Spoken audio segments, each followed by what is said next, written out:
Lebanon greeted the new day with the familiar noise of a waking city. Lavelle Braithwaite rose from his bed at 6 o'clock in the morning, as he had done for the last 20 years. His heavy footsteps on the creaky floor echoed around the small house on the outskirts of town. Shanice, his wife of 8 years now, turned on her other side, pretending to continue sleeping. Lavelle paused in front of the mirror, looking at his reflection, dark skin mottled with wrinkles from 45 years of hard work, short graying stubble, and tired eyes that seemed to have long since stopped shining. Working as a mechanic at Bobby's, a local auto repair shop, brought in a steady but modest income, enough to support a family of 3 in this small house, but not enough to fulfill his long-held dreams of a better life. After washing his face, he made his way to the kitchen and put on coffee. 15 minutes later, Shanice appeared in the kitchen, a woman of 49 with long braids gathered into a high ponytail. Her figure was still attractive, though the years had left their mark. She worked as a waitress at the Bluebird Cafe in downtown Lebanon, the place where all the town gossip and news gathered. "Is Jermaine still asleep?" Lavelle asked, not lifting her eyes from her cup. "He always does. That boy will sleep his life away," Shanice said, with a hint of irritation, though the way she pronounced her stepson's name would have been odd to a careful listener. Jermaine Braithwaite, Lavelle's 17-year-old son from his first marriage, slept in his room. The tall, athletically built boy was the pride of the local high school basketball team. Dark-skinned like his father, he had inherited his expressive features and penetrating gaze from his mother, who had died when he was 9. "Jermaine!" shouted Lavelle. "It's 7:30 already! You'll be late!" A few minutes later, the sleepy teenager appeared in the kitchen. He nodded faintly to his father and avoided looking at Shanice, who set a plate of scrambled eggs in front of him. "Thanks," he mumbled. "Working out late tonight?" Lavelle asked. "Yeah, Coach wants to work on the new scheme before Friday's game. Don't forget you have to go to the clinic tomorrow to get your results," Dad reminded him. "It's important for the athletic scholarship." Jermaine grimaced. "I know. I'll stop by after school." Shanice stood at the stove with her back turned to the table, her shoulders visibly tensed at the mention of medical tests. "I'm off to work," Lavelle said, finishing his coffee. "I'll see you tonight." When the door closed behind his father, there was a heavy silence in the kitchen. Jermaine finished his breakfast quickly, trying not to look at his stepmother. "Jermaine," Shanice called softly when he was already in the doorway. "What?" he answered sharply. "Nothing. Have a good day." Their gazes met for a split second, and they both felt a strange mixture of guilt, fear, and forbidden attraction. Jermaine spent the entire school day as if in a fog. Lessons passed by his mind, and his thoughts returned to the events of 3 months ago. It had happened in April, when Lavelle had gone to a weekend car show in Philadelphia.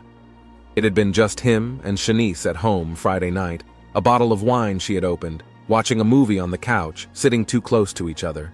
First the casual touches, then the awkward glances, and then something that should never have happened. "This is a mistake," she said in the morning. "It should never happen again." But it did. Once, again, again, again. Each time promising herself it would be the last time, and each time breaking that promise. "Hey Jermaine, are you even listening?" The voice of Kashawn Morrow, his best friend, snapped him out of his reverie. "-A? Yeah, sure," Jermaine lied. "You're lying. What's been going on with you lately?" Kashawn, a skinny guy with thick-rimmed glasses, was the only one who noticed the change in his friend. "I'm fine, just tired." "Whatever you say," Kashawn shook his head. "But if anything, you know you can tell me." After school, Jermaine didn't go to practice, as promised to his father. Instead, he went to the clinic, determined not to delay getting the results of his tests. Lately, he'd been feeling tired all the time, and his temperature had been rising periodically. He put it down to intensive training, but his inner voice told him that it was something else. The waiting room smelled of antiseptic and fear. Jermaine fidgeted nervously with his fingers, waiting to be called. "Jermaine Braithwaite," came the voice of a nurse. "Dr. Patterson is waiting for you in room 3. Dr. Patterson, an older woman with gray hair and kind eyes, greeted him with a discreet smile. "Have a seat, Jermaine," she said, pointing to a chair. "I have your test results." Something in her tone made him inwardly tense. "Was there something wrong?" he asked, trying to sound calm. Dr. Patterson folded her hands on the table. "Jermaine, you have human immunodeficiency virus in your blood. HIV." The world around Jermaine seemed to stop. The doctor's words echoed in his head, but their meaning did not reach his consciousness. It's impossible," he finally squeezed out. "There must be a mistake." "We ran the test twice," Dr. Patterson said softly. "The result is positive, but it's not a death sentence, Jermaine. Modern therapies allow you to live a full life. We'll begin therapy immediately." Jermaine heard her words, but couldn't grasp their meaning. HIV, how could that happen? And then it hit him, Shanice. She was his only sexual partner. "Yep, I have to go," he said, standing up. "Jermaine, we need to discuss the treatment and—" "Later," he interrupted. "I'll come, later." He ran out of the clinic panting with a rush of emotion. Shanice. Had she known? Had she deliberately infected him? Or was she herself unaware of her own diagnosis? Without realizing where he was going, Jermaine found himself in a park on the other side of town. He sat down on a bench and pulled out his cell phone. His fingers trembled as he dialed Kashan's number. "I need to talk to you," he said when his friend answered. "Now." 20 minutes later, Kashan found him still on the same bench, staring blankly into space. "What's wrong?" Kashan asked, sitting down next to him. "You look like you've seen a ghost." Jermaine took a deep breath. I got the test results back," he began. "I'm HIV positive." Kashan stared at his friend wide-eyed. "What? How is that possible? You didn't—" "I slept with Shanice," Jermaine blurted out. Now it was Kashan's turn to be speechless. "You, what? With your stepmother? Are you serious?" Jermaine nodded, unable to say it out loud again. "It started 3 months ago," he continued after a pause. "It just happened. And now I think she's infected me." "Jesus, Jermaine." Kashan shook his head. "You have to talk to her, find out if she knew." "And if she did? What then?" "Then?" Kashan stopped talking, not knowing what to say. "Then you'll have to decide what to do next. But talk to her first." At the same time, Shanice was finishing her shift at the Bluebird Cafe. Her mind was on Jermaine and his test results. She had known about her diagnosis for 3 years, but preferred to keep it a secret from everyone, including her husband. She got her medication from a clinic in a neighboring town, where she went once a month under the pretext of seeing a friend. When her affair with Jermaine began, she didn't think about the consequences. It had been a moment of weakness that had turned into something more, and now she was afraid the truth would come out. "Shanice, you're not yourself today," said Berta, the owner of the cafe. "Is something wrong?" "No, nothing's wrong," Shanice lied. "Just tired." When she got home, she found Lavelle in the kitchen. He rarely came home so early. "Did something happen?" she asked, trying to hide her nervousness. "Bobby let me off early, not much work," Lavelle answered. "Where's Jermaine? Didn't he have practice?" "Yeah, I don't know," Shanice said. "Maybe he's at a friend's."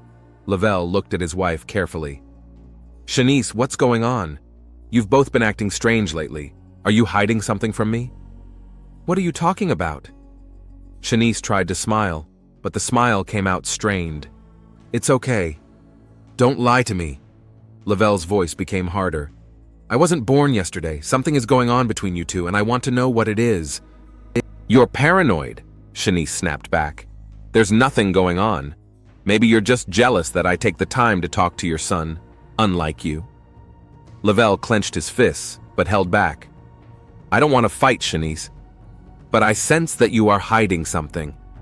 At that moment, the front door opened and Jermaine entered the house. Seeing his father and stepmother in the kitchen, he froze. "Where have you been?" Lavelle asked. "Why weren't you at practice?" I had to think," Jermaine answered, avoiding looking at Shanice. "I'll make my way to my room." "Dinner's in an hour," Shanice said, trying to sound normal. Jermaine nodded and quickly walked up the stairs to his room. Closing the door, he sat on his bed and wrapped his arms around his head. The conversation with Shanice was inevitable, and it had to take place tonight. At dinner, the atmosphere was so tense that it seemed the air could be cut with a knife. Lavelle ate in silence, occasionally casting glances back and forth at his wife and son. Shanice tried to maintain a semblance of normality by recounting the events at the cafe. Jermaine barely touched his food. "I'm going to go to my room," he said, pushing his plate away. "I need to study for the test tomorrow." "You've hardly eaten anything," Lavelle remarked. "Not hungry." When Jermaine left, Lavelle turned to Shanice. "See? Something's wrong, and I intend to find out what it is." After dinner, Lavelle settled down in the living room in front of the television, while Shanice busied herself with cleaning up the kitchen. Jermaine, sitting in his room, could hear the sounds of the television and knew his father wouldn't be going to bed anytime soon. But the conversation with Shanice couldn't wait. He quietly descended the stairs and slipped into the kitchen. Shanice was standing at the sink, her back to him. "We need to talk," he said quietly but firmly. Shanice flinched and turned around. When she saw the look on her stepson's face, she knew he knew. "Not here," she whispered. "Your father will hear." "Then where?" Shanice thought for a moment. "Tomorrow. I'll say I'm going to a friend's house. Meet me at the lake at 4 o'clock. Jermaine wanted to object, to say that it couldn't wait. But he realized that the conversation would be difficult, and it would be better to hold it where they wouldn't be heard. "All right," he finally agreed. "Tomorrow at 4 by the lake. But this conversation will happen, Shanice, and you will have to answer all my questions." With these words, he went back to his room, leaving Shanice standing in the kitchen, clutching a kitchen towel and trying to hold back the trembling in her hands. The morning was overcast. Gray clouds hung over Lebanon, as if foreshadowing an inevitable storm. Jermaine stayed up all night replaying the conversation with his stepmother. Anger, resentment, fear, and despair. All these feelings mixed in him, forming a heavy lump in his chest. At breakfast, Lavelle noticed his son's pallor and inflamed eyes. "Are you sick?" he asked, frowning. "No, I just didn't sleep well," Jermaine replied, not looking at his father. Shanice pretended to be absorbed in preparing dinner for Lavelle, but Jermaine could feel her tension. It radiated from her in waves. "Don't forget the medical results," Lavelle reminded him. Jermaine and Shanice froze at the same time without speaking. "Yeah, I already took them," Jermaine said, trying to keep his voice steady. "Minus I?" Lavelle raised an eyebrow. "Everything all right?" "Yeah," Jermaine lied. "Everything's fine." Shanice exhaled so quietly that no one heard. Her shoulders relaxed a little. The day stretched agonizingly slow. At school, Jermaine couldn't concentrate on any subject.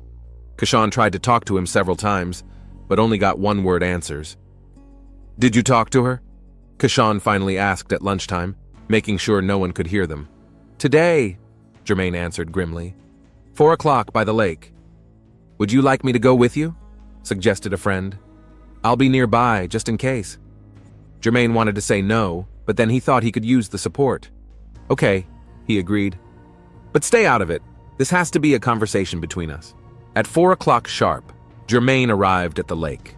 It was on the outskirts of the city, in a small forest park where few people went on weekdays. Shanice was already waiting for him, sitting on a bench by the water. Her dark skin contrasted with the bright red dress she wore for some reason for this meeting. When she saw her stepson, she tensed, but tried to smile. "Hi," she said, trying to sound casual. "You wanted to talk?" Jermaine stopped a few feet away from her, arms crossed over his chest. "I have HIV, he said without preamble, "and you're the only person I could have gotten it from." Shanice turned pale, but quickly pulled herself together. "What nonsense!" She was indignant. "How can you say that? Maybe you had other—" "I haven't," Jermaine interrupted her. "You know that very well. You're my first and only." Shanice stood up, her hands trembling. "Jermaine, look, I don't know what you're talking about. I'm healthy. I don't have any—" "Stop lying," he almost shouted. "I got the results yesterday.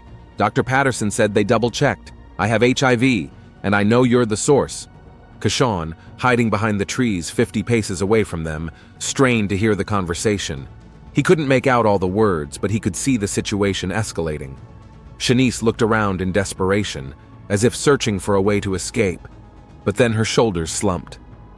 "I didn't mean for this to happen," she whispered. It was a mistake. This whole thing is a huge mistake. So you knew? Jermaine took a step toward her. Did you know about your diagnosis? Shanice looked away. Yes, for 3 years now.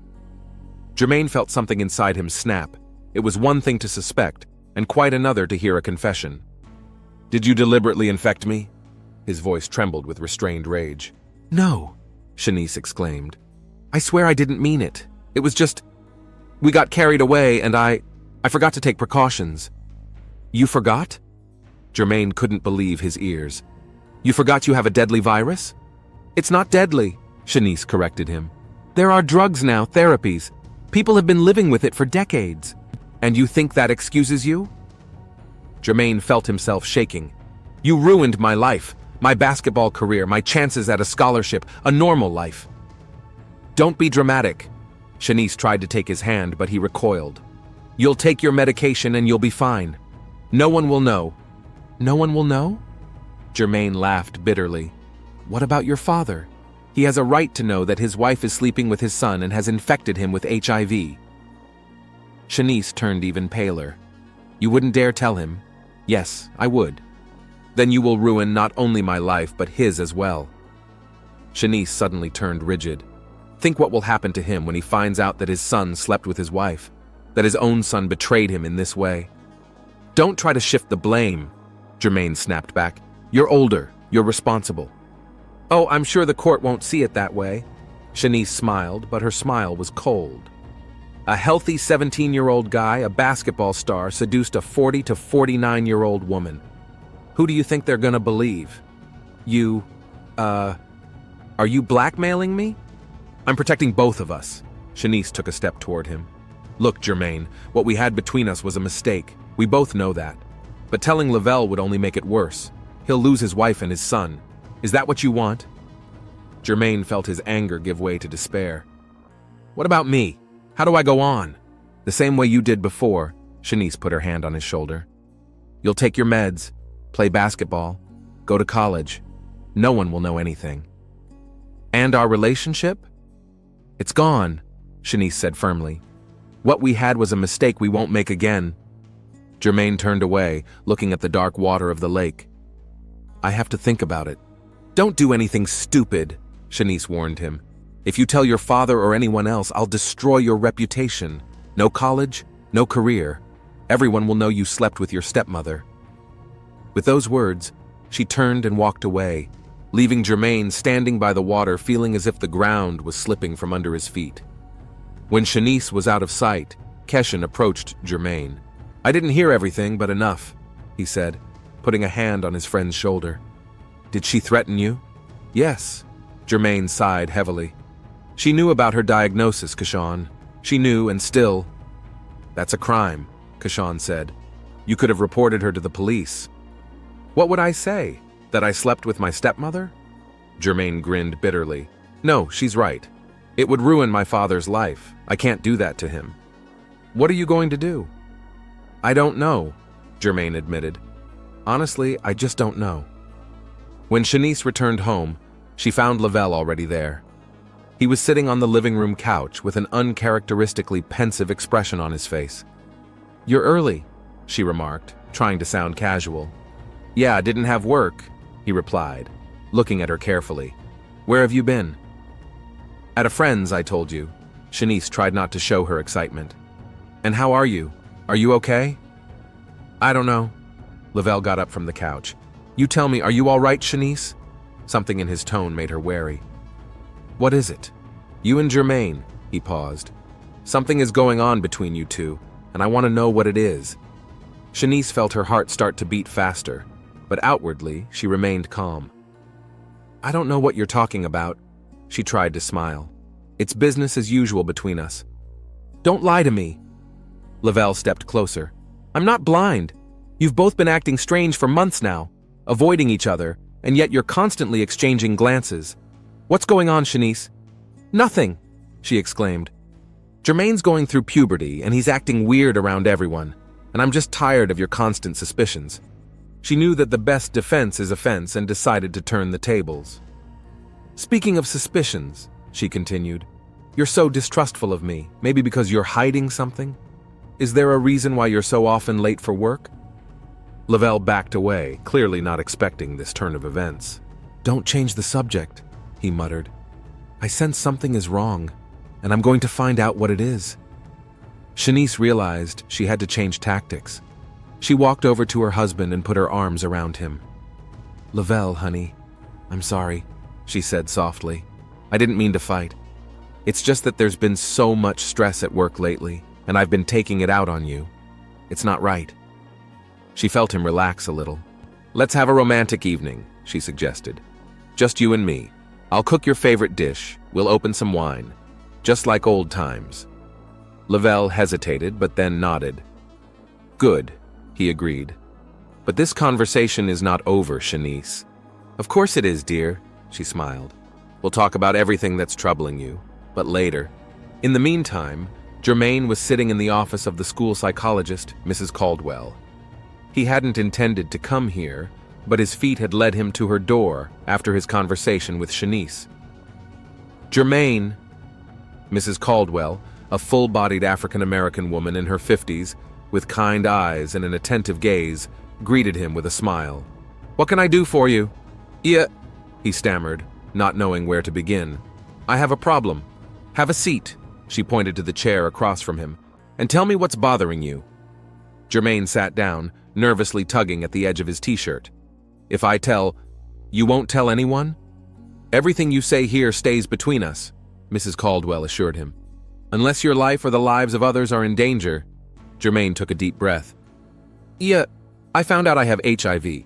Mrs. Caldwell froze for a moment, but quickly pulled herself together.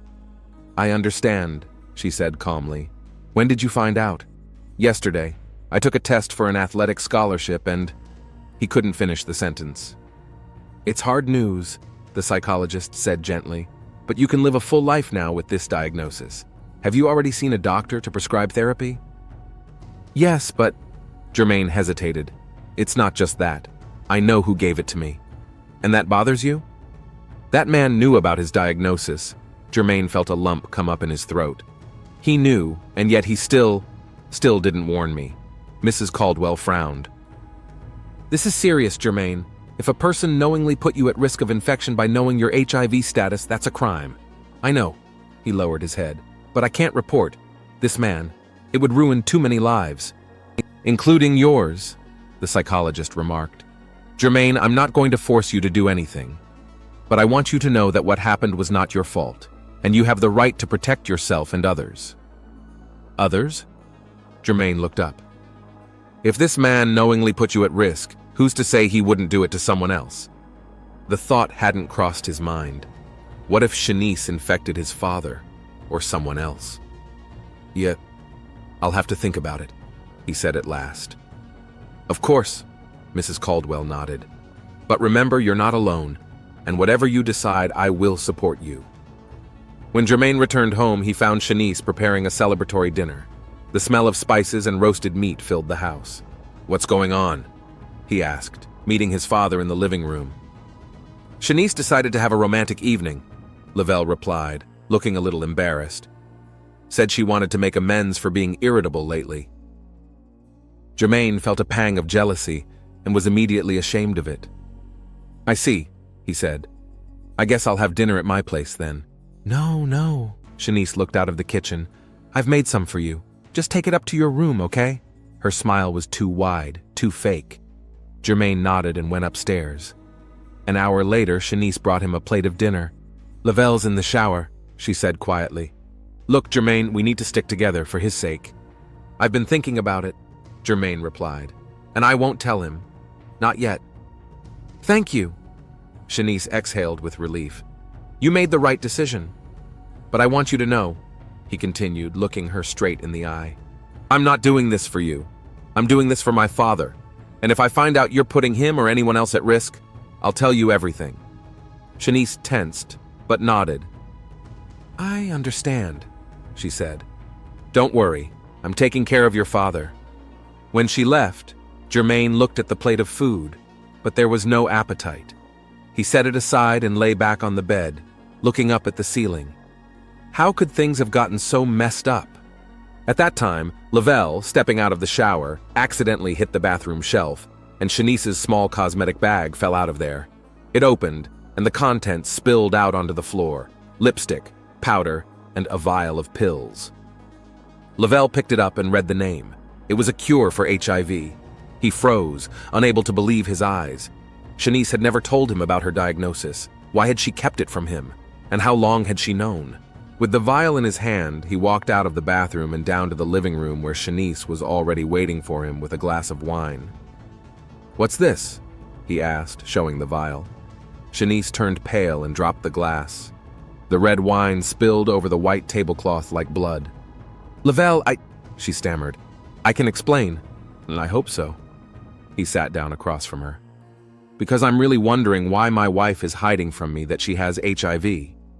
Shanice licked her lips nervously. "I was afraid you would leave," she said quietly. "That you wouldn't want to be with me if you found out." "How long have you known?" 3 years, she admitted. "I found out a year before we were married. And all that time you've been lying to me." Lavelle shook his head. "Putting me at risk." "No," Shanice exclaimed. "I've always been careful, and I'm on medication. My virus has been undetectable in my blood for 2 years. I couldn't have infected you." Lavelle looked at her for a long moment. "I don't know if I can believe you, Shanice. Not after a lie like that. Please," she took his hand. "I love you. I was just afraid of losing you." Lavelle released his hand. "I need to think about it," he said. "This is too serious to decide now." Dinner passed in tense silence. Shanice tried to make conversation, but Lavelle answered in one word. Germain, who had come down toward the end of dinner, sensed that something had happened, but couldn't figure out what it was. "Was something wrong?" he asked, looking from his father to his stepmother. "No," they answered at the same time, too quickly. Germain didn't believe it, but he decided not to insist. He had enough problems as it was. After dinner, Lavelle retired to his bedroom, saying he was tired. Shanice was left alone in the kitchen, putting away the dishes. Her hands were shaking. Everything was falling apart. First, Germain had found out about her diagnosis and their affair. Now Lavelle had found her medication. She felt the walls shrinking around her. Finished with cleaning up, she grabbed her jacket and left the house. She needed to think, and the best place to think was by the lake. It was quiet, peaceful, just water and stars. Shanice walked down the dark street, not noticing someone's shadow following her. The morning fog drifted over the lake as Maureen Johnson went out for her usual jog. The 60-year-old woman started every morning with a 2-kilometer route around the body of water. She was running along the water's edge when she noticed something unusual near the reeds, a dark silhouette too large for a fallen branch. As she got closer, Maureen saw a woman's body half submerged in the water. Dark skin, a red dress soaked with water and blood, long braids strewn across the surface. Maureen's scream cut through the morning silence. With trembling hands, she pulled out her cell phone and dialed the emergency number. 20 minutes later, the quiet lakeshore was a crime scene. Police cars with blinkers, yellow fence tape, uniformed officers and forensic scientists in white jumpsuits. Detective Latoya Harbison was one of the last to arrive. A dark-skinned woman of 37 with short dreadlocks pulled back into a tight bundle and penetrating brown eyes. She had a reputation as one of the best homicide detectives in the department. "What do we got?" she asked the officer guarding the perimeter. "Female, African-American, looks to be in her 50s, found at approximately 6:30 a.m. by a local resident. MES already examining the body." Latoya walked over to where Dr. Ramirez, the medical examiner, was leaning over the body. "Good morning, doctor. What can you tell me?" Dr. Ramirez straightened up. "Detective Harbison. Female, approximately 45 to 50 years old. Multiple stab wounds to the chest and neck. Preliminary cause of death is blood loss. Time of death between 10 p.m. and midnight. Any guesses as to the identity?" A wallet was found in her purse with a driver's license in the name of Shanice Braithwaite, 49 years old, residing at 23 Claremont Street. Latoya frowned. "Looks like a murder in the heat of passion. Multiple stabbings usually indicated strong emotions. Anything else unusual?" "Yeah," Dr. Ramirez pointed to the victim's hands. "Signs of a struggle, broken nails. She fought back. And, there's also an oversized boot print here. Probably the killer's. LaToya nodded and began to look around.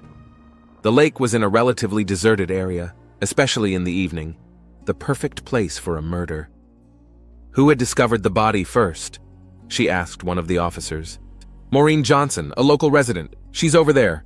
The officer pointed to an elderly woman sitting on a bench in the distance. LaToya approached the witness. Mrs. Johnson? Detective LaToya Harbison, can you tell us what you saw? Maureen, still pale with shock, nodded. I run around the lake every morning. Today, as usual, I went out at 6 o'clock in the morning. As I was running along the east shore, I saw something in the water near the reeds. At first I thought it was trash or a branch, but when I got closer, she shuddered. It was horrible. Finished with her debriefing, LaToya went back to the body. Forensics was already collecting evidence soil samples, fibers from clothing, photographs. Detective, one of the techs called out to her. We found this in the bushes 10 meters from here. He showed her a bag of evidence, a kitchen knife with a wooden handle, stained with blood. Looks like the murder weapon, LaToya observed. Check for prints and DNA. The next step was to notify the victim's family. At the address on the driver's license, LaToya and her partner, Detective Marcus Green, arrived around 9 o'clock in the morning. The Braithwaite house was a modest one-story structure with a small garden. LaToya pressed the doorbell, and within seconds, the door was opened by a middle-aged man. Lavelle Braithwaite? I'm Detective Harbison, this is Detective Green. We're with the Lebanon Police Department. May I come in? Lavelle frowned, but stepped back, letting them pass. What's going on? He asked. I'm afraid we have some bad news. It concerns your wife, Shanice. Her body was discovered this morning at Lake Lebanon. I'm very sorry, but your wife is dead. According to preliminary reports, it's a homicide. Lavelle swayed and slumped in his chair. His face turned ash gray.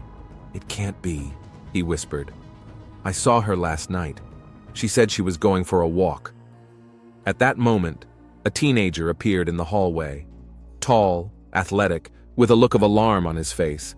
Dad, what's going on? He asked. Jermaine, Lavelle looked up at his son. It's Shanice.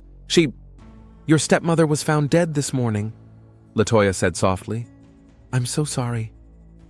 Jermaine froze, his eyes widening with shock. When was the last time you saw Shanice? LaToya asked Lavelle.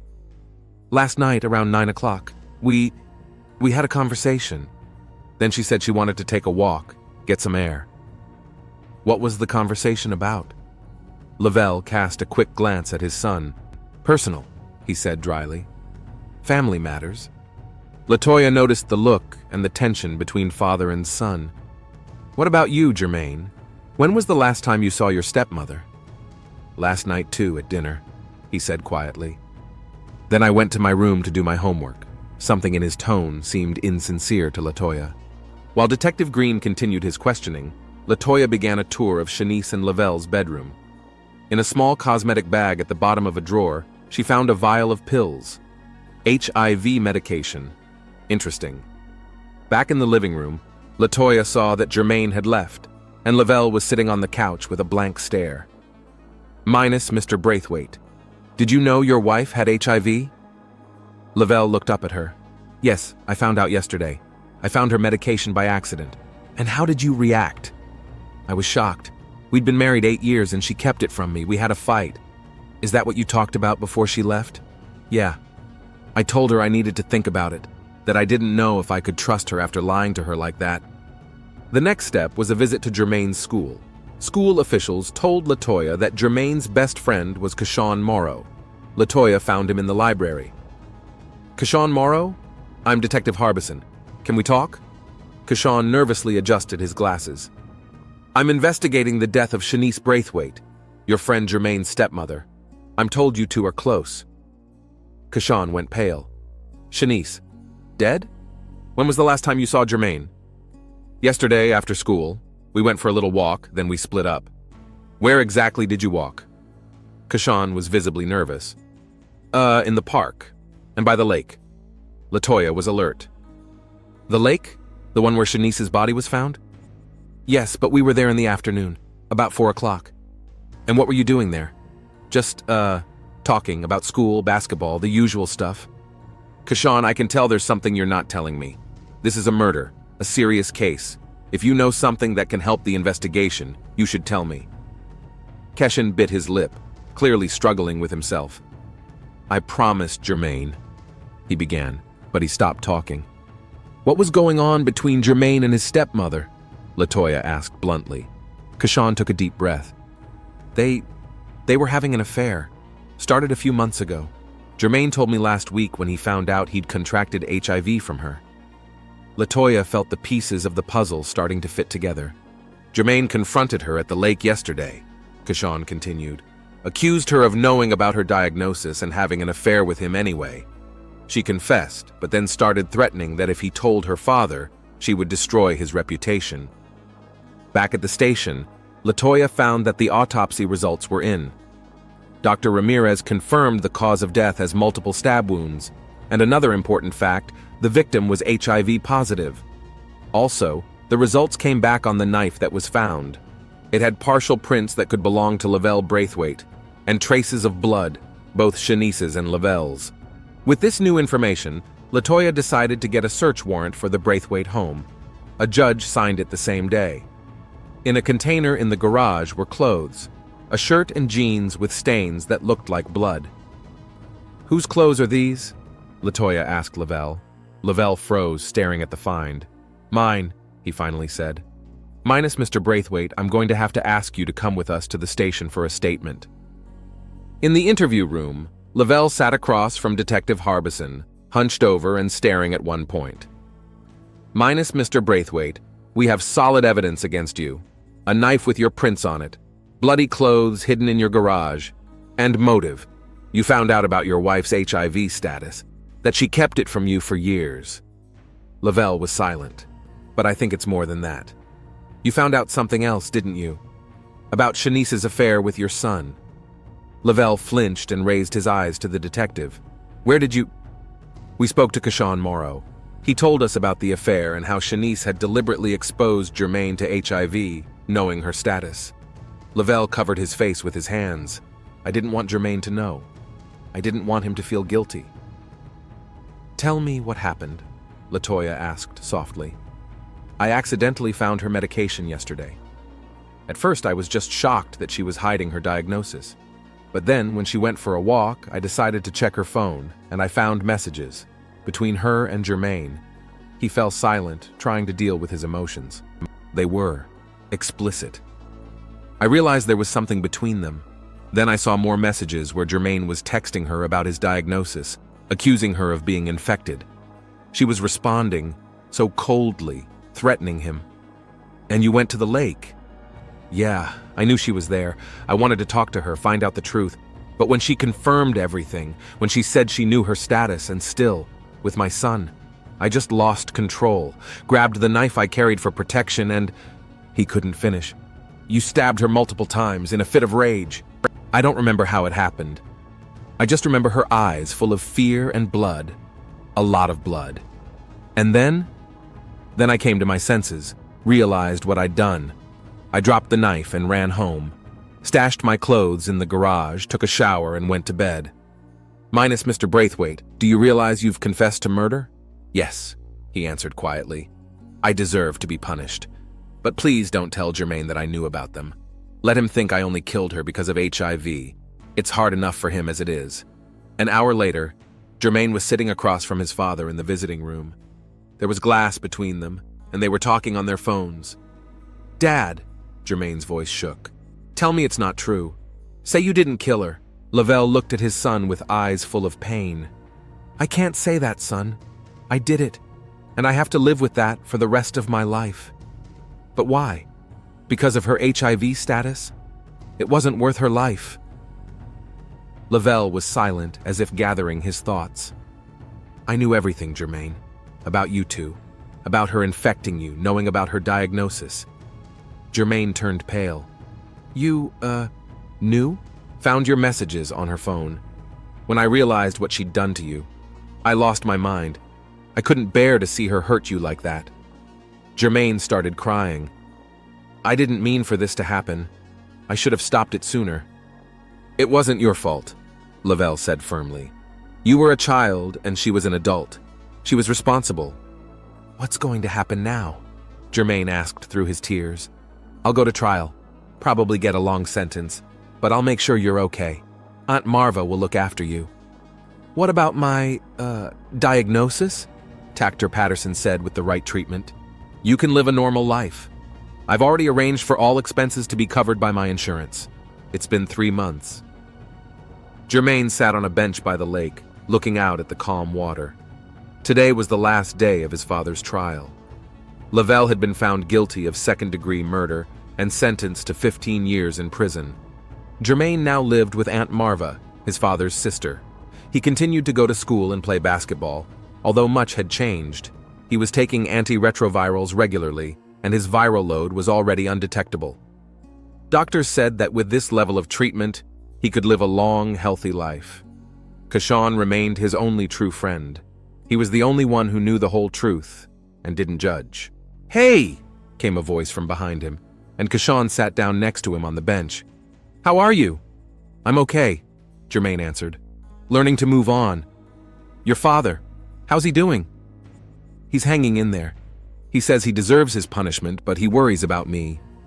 They were silent for a moment, staring at the water. You know, Germain said finally, I've been thinking a lot about what happened. About Shanice, about my father, about myself. I can't blame just her or just myself. We all made choices that led to this. And now what? Now, I have to make the right choice. Move on. Maybe one day help others who are in a similar situation. The sun was beginning to set, coloring the lake orange and red. Germain stood up. Let's get out of here. I have nothing more to do at this lake.